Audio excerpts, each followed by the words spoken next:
स्वागत है इस गहरी चर्चा के एक और पड़ाव में। हम सुधीर कदम की किताब बियॉन्ड मीडियोक्रिटी पर अपनी बातचीत जारी रख रहे हैं। हाँ बिल्कुल। आज हम खास तौर पर अध्याय 15 को समझने की कोशिश करेंगे।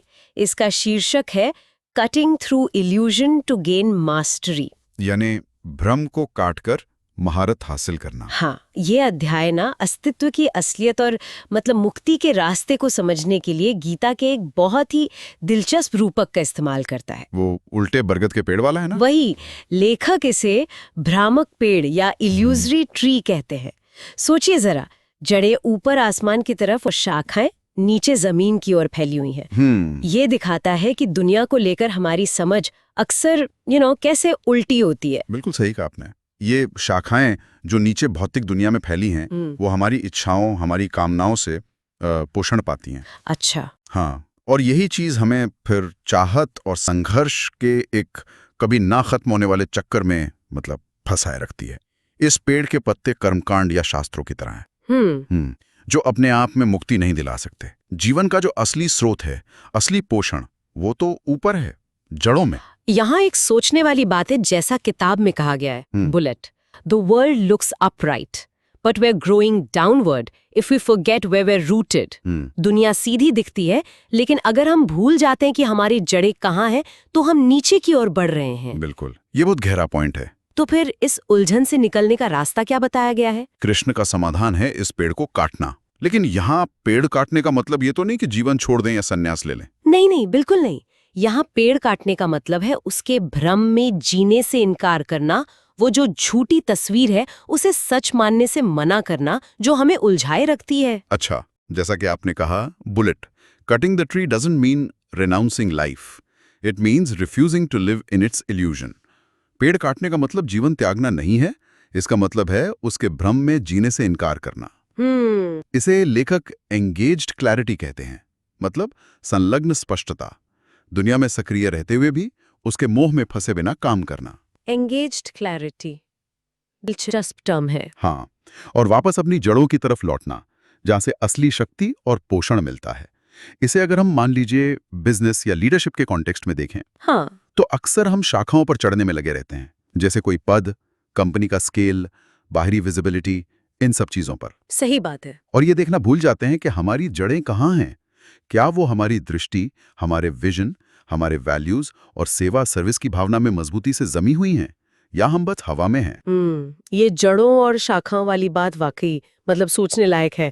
अध्याय एक और महत्वपूर्ण फर्क बताता है, नाशवान यानी पेरिशेबल और अविनाशी यानी इम्पेरिशेबल के बीच। हाँ, ये बहुत जरूरी है। जैसे हमारा शरीर, हमारी भूमिकाएं, हमारी जॉब टाइटल्स, ये सारी भौतिक चीजें नाशवान हैं, समय के साथ खत्म हो जाएंगी। बिल्कुल। और दूसरी तरफ है आत्मा, या कह लीजिए हमारा असली स्वरूप, जो अविनाशी है, शाश्वत है, वो कभी खत्म नहीं होता।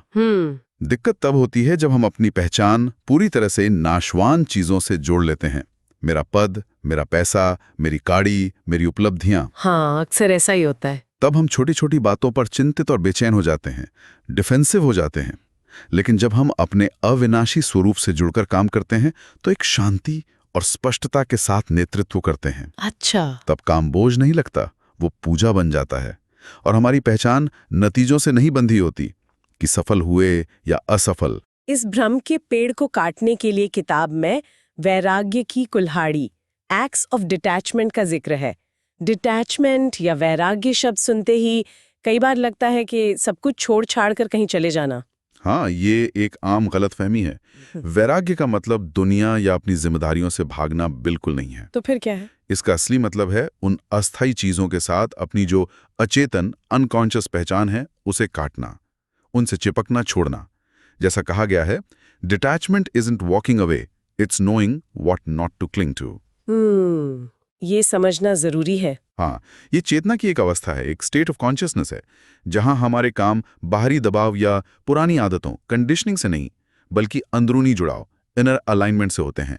हम चीजों को ज्यादा साफ देख पाते हैं क्योंकि हम उनसे चिपके हुए नहीं होते। एक और दिलचस्प बात जो अध्याय में सामने आती है, वो है ज्ञान और प्रकाश के आंतरिक स्रोत की। कृष्ण कहते हैं कि जिस रोशनी या समझ को हम अक्सर बाहर खोजते रहते हैं, हाँ। वो असर में हमारे अंदर ही मौजूद है। सच्ची समझ सिर्फ बाहरी जानकारी या डेटा इकट्ठा करने से नहीं आती। बिल्कुल सही कहा। सच्ची समझ अंदरूनी स्पष्टता और सहज बोध से आती है, जिसे हम इंट्यूशन कह सकते हैं। आजकल की जो डेटा ड्रिवन दुनिया है, उसमें ये बात शायद थोड़ी अजीब लगे। हाँ, थोड़ी काउंटर इंट्यूटिव लगती है। हाँ। पर ये जरूरी है। जैसा कि एक और बिंदु है, bullet. Innovation often begins as a whisper, not a formula. नवाचार अक्सर एक फुसफुसाहट के रूप में शुरू होता है, एक फॉर्मूले के रूप में नहीं। वाह। बेशक डेटा महत्वपूर्ण है, वो हमें नक्शा दिखाता है, इसमें कोई शक नहीं। हाँ। लेकिन जो महान नेता होते हैं, वो जानते हैं कि कब रुककर अंदर की आवाज, अपनी इंट्यूशन को सुनना है। डेटा आपको रास्ते बता सकता है, ऑप्शंस दे सकता है, लेकिन कई बार सही दिशा का एहसास अंदर से ही होता है, वो गट फीलिंग जिसे कहते हैं। और इसे किताब में एंटरप्रेन्योरशिप से भी जोड़ा गया है, रूटेड स्ट्रैटेजी के तौर पर, मतलब जड़ों से जुड़ी रणनीति। इसका क्या मतलब है यहाँ? हाँ, रूटेड स्ट्रैटेजी। इसका मतलब है कि जो स्मार्ट उद्यमी या लीडर हैं, वो अपनी सहज बोध, अपनी इंट्यूशन से नेतृत्व करते हैं। अच्छा। और डेटा का इस्तेमाल उस बोध को परखने, उसे वैलिडेट करने के लिए करते हैं। किसी भी मैट्रिक्स से पहले वो बुनियादी सिद्धांतों पर, फर्स्ट प्रिंसिपल्स पर टिके रहते हैं। फर्स्ट प्रिंसिपल्स यानी किसी भी समस्या या अवसर के सबसे मौलिक आधारभूत सत्य। बिल्कुल वही।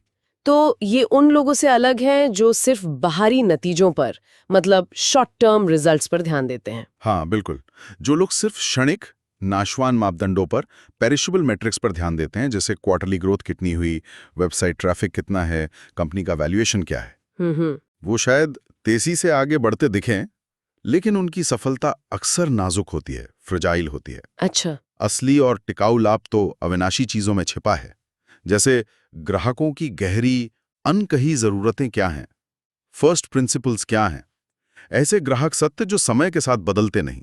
कोई उदाहरण?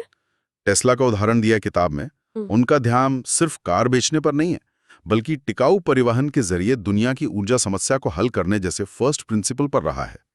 ये सोच क्षणिक लाभ से कहीं आगे की है। हाँ, ये एक अच्छा उदाहरण है।